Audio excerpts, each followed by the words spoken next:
Protect your privacy online with the #1 rated VPN on the market, ExpressVPN, and get 3 months free when using my referral link. Hey everyone, and welcome back to another GTA Online in-depth guide for the Cayo Perico Heist DLC. Today we're going to be going over the new Toreador submarine car, and this car might just be the single greatest thing to be added in this update. Trust me, it's really good.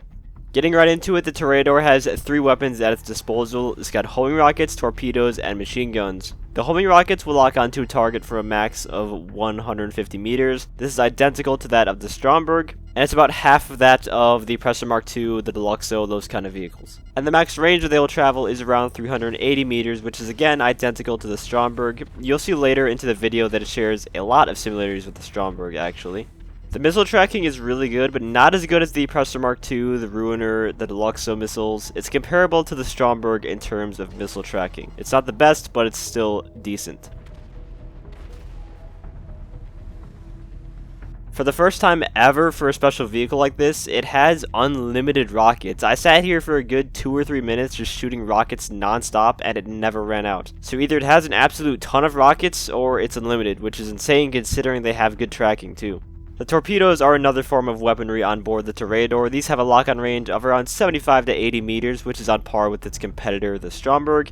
And just like the Stromberg, you can fire torpedoes at vehicles above the water, and the torpedoes will follow them above the water. However, they are very slow, so it's unlikely you'll get kills that way. But it's still cool to know, especially because the Kasatka doesn't work the same way. And lastly, on the offensive side, it's got machine guns, and these are not pea shooters. These actually do some damage. Just going around shooting random cars, they blow up in just a few seconds of constant fire. We're talking Stromberg level machine guns here. The only vehicle machine guns that can be remotely called useful. Now, how about its defense? For homing rockets, it's going to take 6 to blow up the Toreador.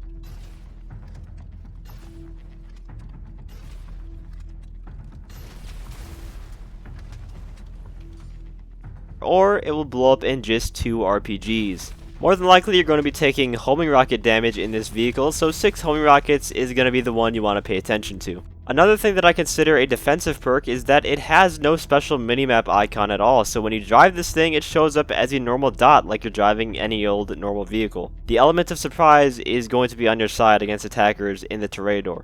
Remember that Oppressor Mk IQ chart that I talked about a while ago in my Why You Need the Night Shark video? I mentioned that the Oppressor Mk love to flock towards standard dots because it's those standard dots that they think aren't going to pose a threat to them at all. But with the Toreador, if an Oppressor Mk comes their way, they aren't going to know that you're in this vehicle, and they're going to die because of that. The ultimate bait. And if they somehow manage to take you out, that's $20,000 coming out of their bank account. Yes, that's right. It does not cost the normal $10,000 for destroying weaponized vehicles. It costs $20,000. So it's kind of like the biggest FU to griefers out there. Here I did a test fight against my friend Ender on an Oppressor Mk, and this is kind of an inaccurate representation, really, of what would actually happen, because he knew that I was in a Toreador before the fight even started, and he's playing super safe with his chaff because of that. In a regular scenario, that Oppressor would not act like this, and I still managed to take him out with the missiles on the Toreador. So I think this vehicle is really going to hurt the Mark II griefers, and is a step above the Stromberg in that scenario.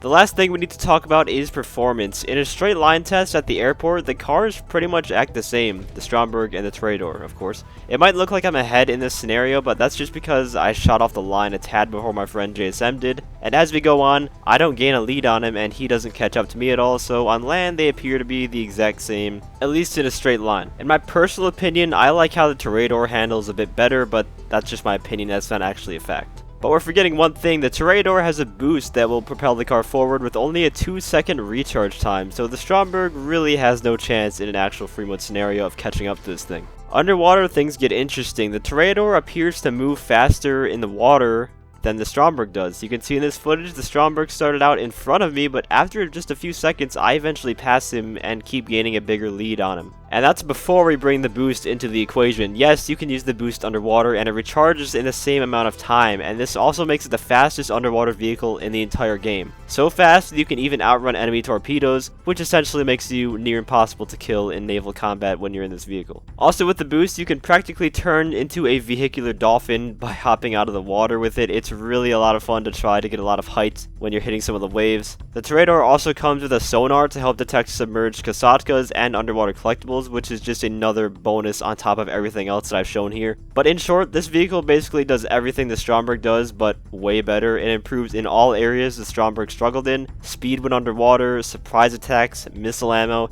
and then you get the sonar to top it all off. It does cost more money than the Stromberg, but it's 100% worth it in my opinion for this car. You're not going to regret this purchase. But anyways, that's going to be all for this video. Let me know what you guys think about the Toreador in the comment section down below. Huge thank you to my friends JSM and Endercrafter for helping me record for this video. And if you enjoyed or found it helpful, feel free to leave a like, as well as subscribe to my channel for more guide and PvP related content. Also, big thank you to all my channel members for your support. If you'd like to become a member for some exclusive perks, you can either use the join button or the link that's down in the description. And as always, thanks for watching and have a great day.